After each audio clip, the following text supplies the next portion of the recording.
(9월 14일) 월요일 새벽 설교 방송입니다. 오늘의 말씀은 창세기 44장 18절부터 34절입니다.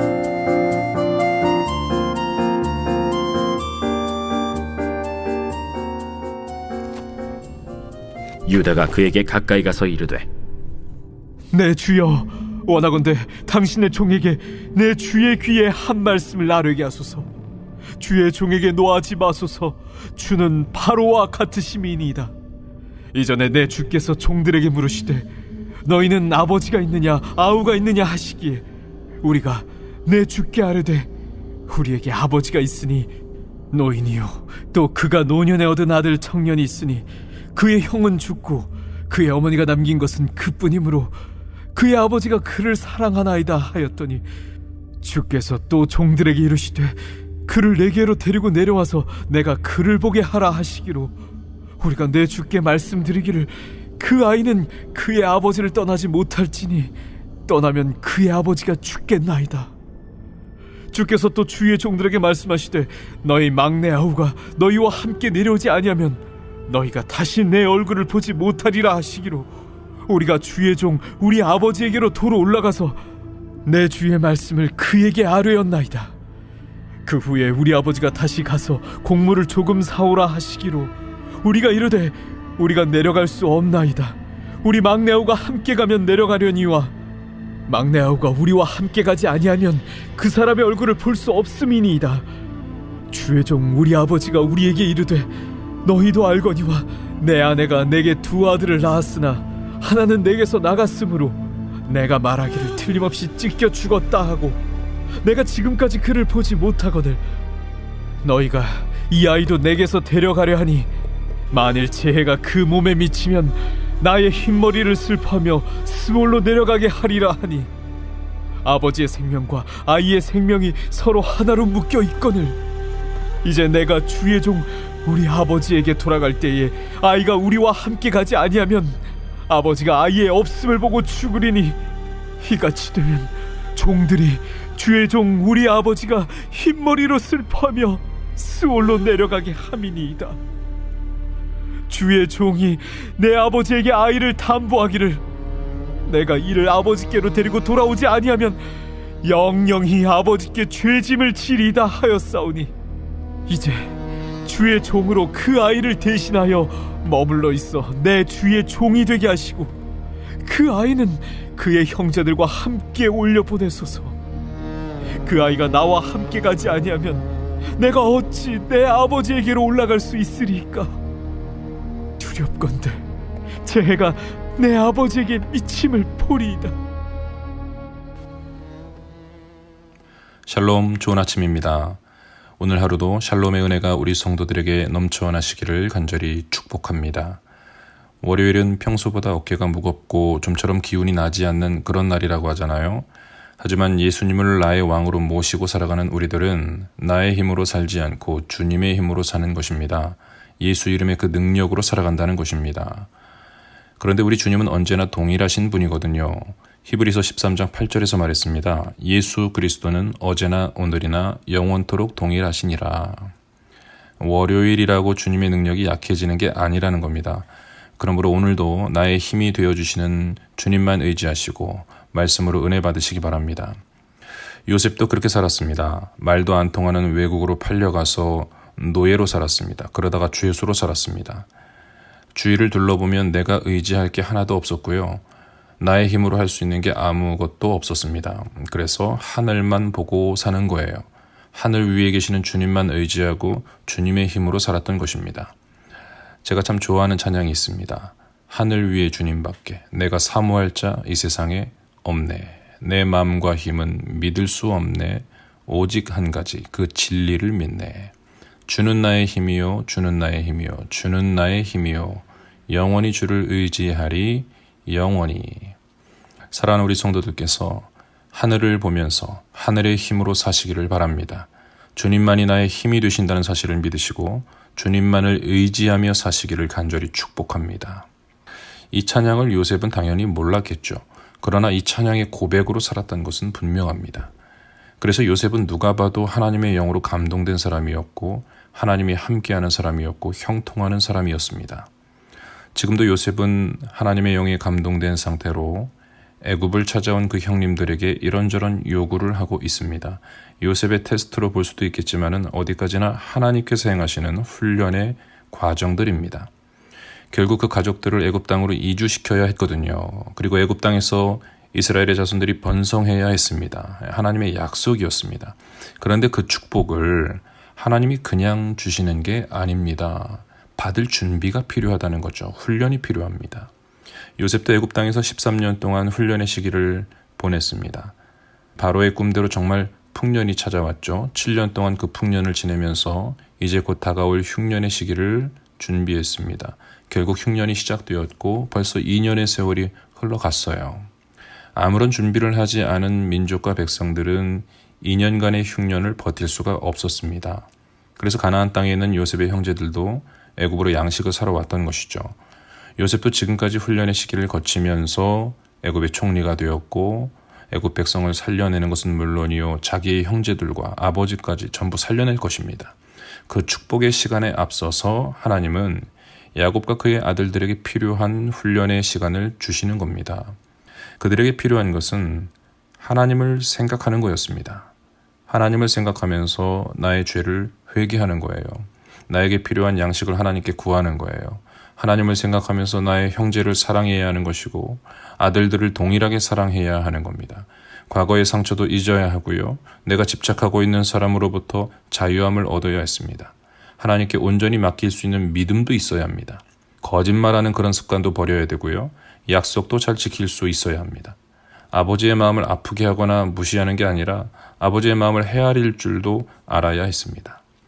이러한 준비가 되어야 애굽 땅으로 가서도 믿음을 지키며 살 수가 있기 때문이죠.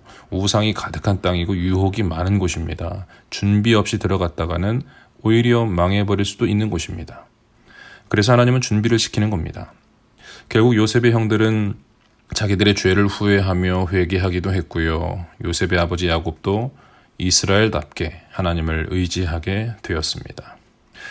보고 싶었던 동생 베냐민이 나타났을 때 요셉은 결국 눈물을 참지 못하고 안방으로 뛰어들어가서 한참 동안 통곡을 하다가 나오기도 했습니다. 5살 정도 된 베냐민은 너무나 귀엽고 사랑스러운 동생이었거든요. 그 어린 나이에 헤어졌는데 이제는 27살의 청년이 되어서 나타난 겁니다. 눈물로 함께 식사를 하고는 그 형제들을 가나안 땅으로 돌려보내는데요. 요셉은 자기의 청지기를 시켜서 베냐민의 양식 자루에다가 은잔을 넣어두게 했습니다. 그리고는 형제들을 뒤쫓아가서 절도죄를 물게 하는 거죠. 다시 요셉의 집으로 데리고 왔는데요. 오늘 본문에 그때의 장면을 소개하고 있습니다. 요셉은 의도적으로 베냐민을 도둑으로 만들었고 베냐민을 자기의 종으로 삼을 테니 다른 형제들은 돌아가라고 말을 합니다. 요셉이 지금 형님들을 그냥 괴롭히는 게 아닙니다. 하나님의 영으로 감동되어서 하나님의 지시하심을 따라 움직이고 있는 것이죠. 지금까지도 여러 가지 테스트를 통해 훈련의 시간을 가졌는데요. 이제는 이 형님들이 과연 동생 베냐민을 지켜낼 것인가? 그걸 확인하는 겁니다. 그런데 분명 달라졌어요. 44장 16절에서 유다가 하는 말을 보세요. 유다가 말하되 우리가 내 주께 무슨 말을 하오리이까? 무슨 설명을 하오리이까? 우리가 어떻게 우리의 정직함을 나타내리이까?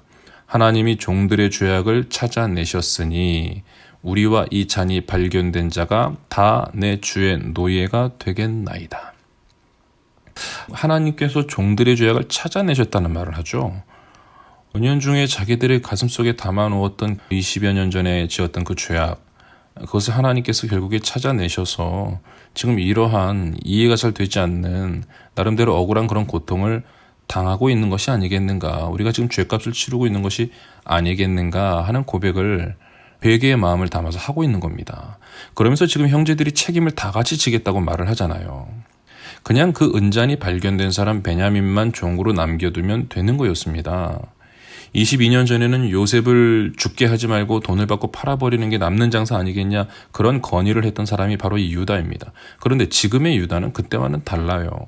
동생 베냐민을 두고 그냥 가면 그것만으로도 자기들이 얻고자 했던 것을 얻게 됩니다. 아버지가 좀 속상해 하시겠지만 요셉을 팔았을 때에도 아버지의 고통 따위에는 신경도 쓰지 않았던 사람들이에요. 그런데 지금 유다도 그렇고 그 형제들도 달라졌다는 거죠. 이제는 같이 책임을 지겠다고, 같이 노예로 남겠다고 말을 합니다. 하나님은 그들이 서로를 책임져주는 형제들이 되도록 훈련시키시는 겁니다. 또 자기들이 오래전에 지은 그 죄에 대해서 자꾸만 회개하게 만드시는 거죠. 그래야지 이 애굽 땅으로 이주해 와서 살 때에도 서로 죄를 짓지 않고 범죄하지 않고 또 서로를 사랑하면서 지켜주면서 그렇게 살지 않겠어요? 애굽 땅에서 서로를 다 노예로 팔아버리면 안 되는 거잖아요. 요셉 총리는 이 유다의 제안을 거절합니다. 원래 말했던 대로 베냐민만 남기고 다 돌아가라는 거였어요. 17절 말씀에서 요셉이 말하죠. 요셉이 이르되 내가 결코 그리하지 아니하리라. 결코 그리하지 아니하리라. 잔이 그 손에서 발견된 자만 내 종이 되고 너희는 평안히 너희 아버지께로 도로 올라갈 것이니라. 막내 동생 베냐민만 남겨두고 베냐민 자료에서만 잔이 나왔으니까 막내만 남겨두고 너희는 평안히 아버지께로 도로 올라가라. 나 요셉을 팔아 넘긴 후에도 평안히 아버지께로 가서 아무 일도 없었다는 듯이 살아왔지 않느냐. 평안히 가봐라, 그 얘기를 하는 거죠. 지금 애굽의 총리 입에서 결단코 그렇게 하지 않겠다는 선언의 말이 나왔습니다. 그러니까 누구도 돌이킬 수 없는 상황이 된 것입니다. 이런 상황에서 유다가 두렵고 떨리는 마음으로 목숨을 걸고 다시 한번 부탁을 합니다. 요셉 총리를 설득하는 말을 하는데요. 창세기에 나오는 가장 긴 설득문이죠. 18절 말씀을 보세요. 유다가 그에게 가까이 가서 이르되 내 주여 원하건대 당신의 종에게 내 주의 귀에 한 말씀을 아뢰게 하소서. 주의 종에게 노하지 마소서. 주는 바로와 같으심이니이다. 딱 한 말씀만 올리게 해달라는 겁니다. 노하지 말아달라고 사정합니다. 주는 바로와 같다고 그랬죠. 애굽의 총리 요셉은 애굽의 바로 왕과도 같은 권한을 가지고 있다는 거예요. 심판하는 권세까지도 갖고 있다고 그랬습니다. 마치 에스더가 왕 앞에 나아가면서 죽으면 죽으리이다 결단하고 나아갔던 것처럼 지금 유다도 요셉 총리 앞에 목숨을 걸고 한마디의 말을 더 하고 있는 것입니다. 유다가 이런 사람이 아니잖아요. 완전히 달라진 모습입니다. 그가 하는 말을 들어보니까 29절까지는 지나간 과거의 이야기를 합니다. 자기 아버지와 자신들에게 있었던 이야기를 하는 거예요. 계속해서 나오는 단어가 아버지라는 단어입니다. 아버지가 아버지에게 이 아버지라는 말만 17번 정도가 나와요. 내용을 보면은 고향에 계시는 아버지가 노인이십니다. 노년에 얻은 아들 청년이 있답니다. 베냐민을 말하는 거죠. 그의 형은 죽었답니다. 요셉을 말하는 거예요. 그 말을 듣고 있는 요셉 총리가 속으로 말했을 겁니다. 형님, 나 안 죽었습니다. 여기 있는 내가 요셉입니다. 유다는 그것도 모르고 계속 말을 하죠. 우리 아버지가 막내 베냐민을 너무나 사랑하시는데 여기 데려오는 것도 너무 힘들었습니다. 절대 안 보내려고 했습니다. 행여나 막내가 죽기라도 하면 아버지도 그 충격에 돌아가실 게 분명합니다. 그러니까 평안히 돌아갈 수가 절대로 없다는 거죠. 베냐민을 두고 평안히 아버지께로 가는 것은 불가능하다. 그 얘기를 지금 하고 있는 거예요. 30절에서 유다가 그래서 이런 말을 합니다.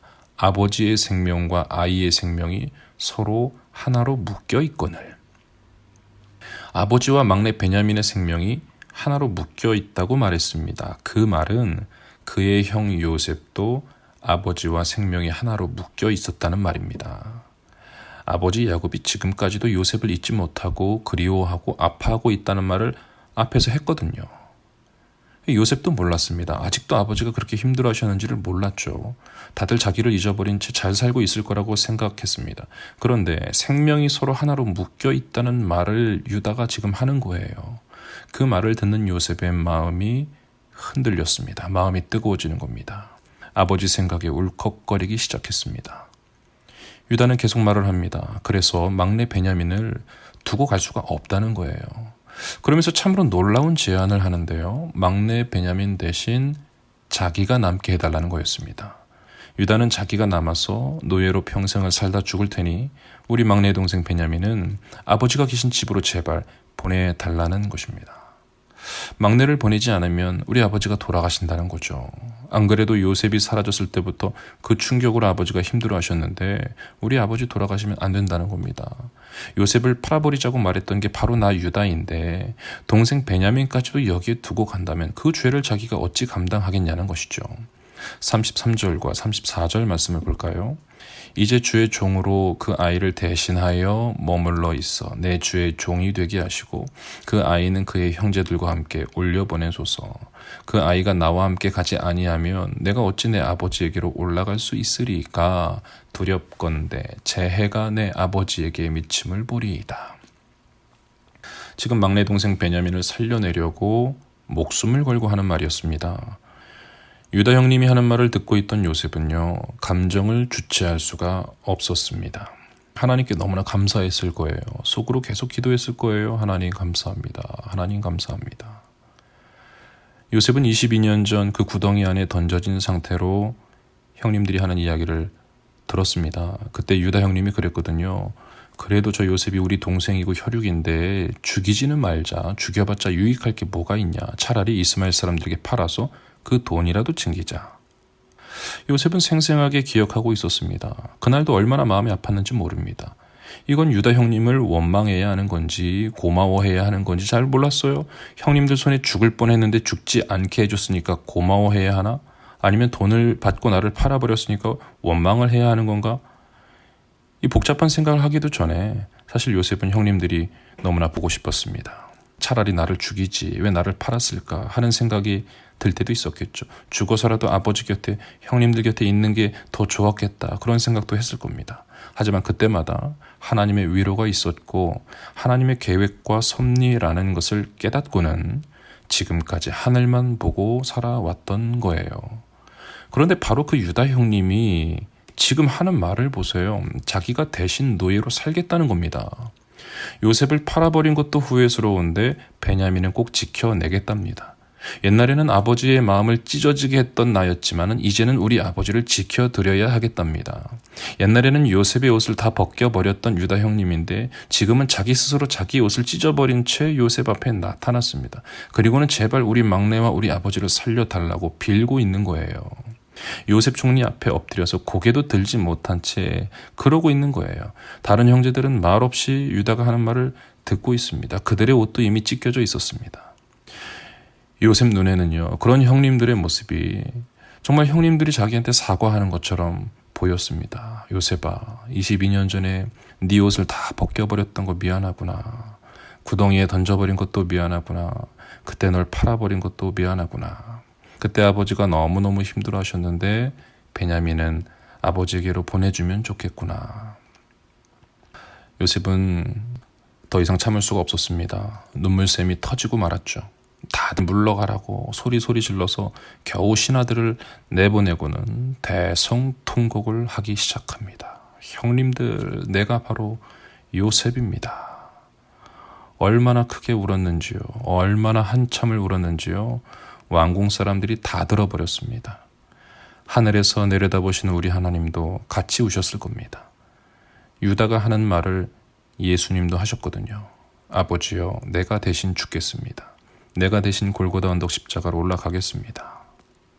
사랑하는 성도 여러분, 베냐민을 사랑으로 기다리는 그 아버지를 위해서 유다가 대신 벌을 받겠다고 말했던 것처럼 여러분을 사랑으로 기다리시는 하나님 아버지를 위해서 예수님도 대신 벌을 받겠다고, 대신 죽으시겠다고 이 땅에 오신 겁니다.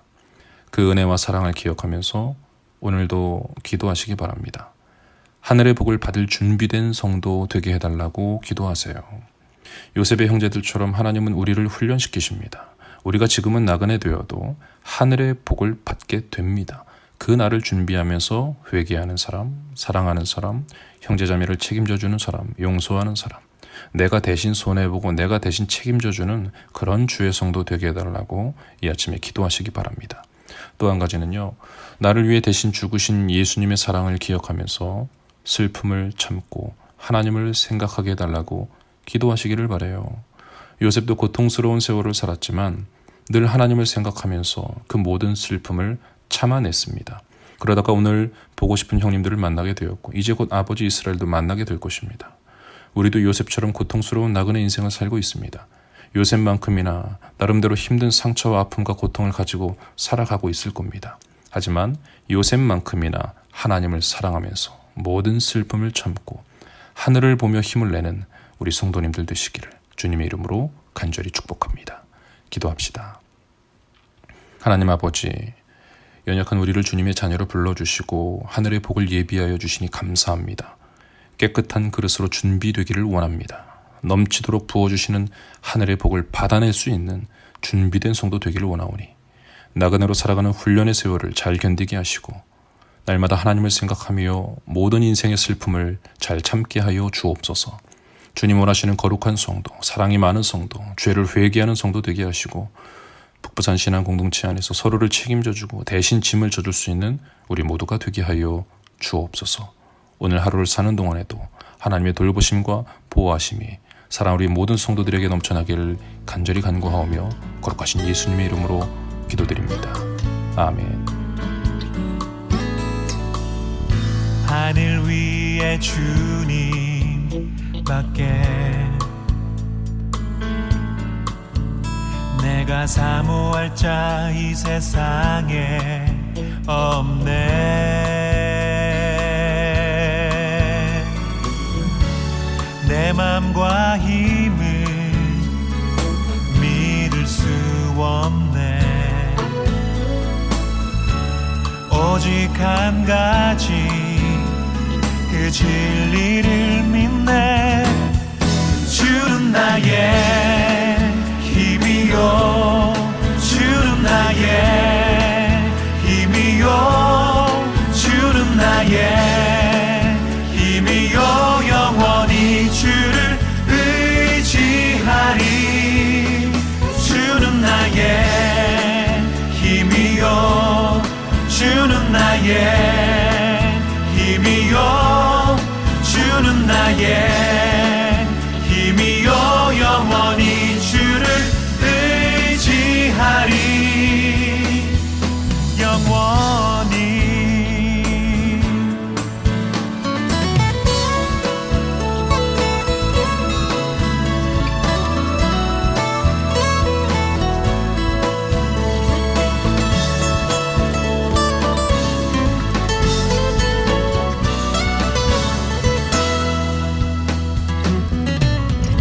하늘 위에 주님밖에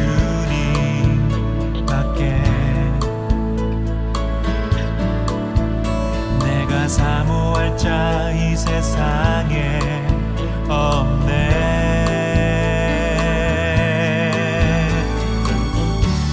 내 맘과 힘을 믿을 수 없네. 오직 한 가지 그 진리를 믿네. 주는 나의 힘이요, 주는 나의 힘이요, 주는 나의 힘이요. 영원히 주를 의지하리. 주는 나의 힘이요, 주는 나의 힘이요, 주는 나의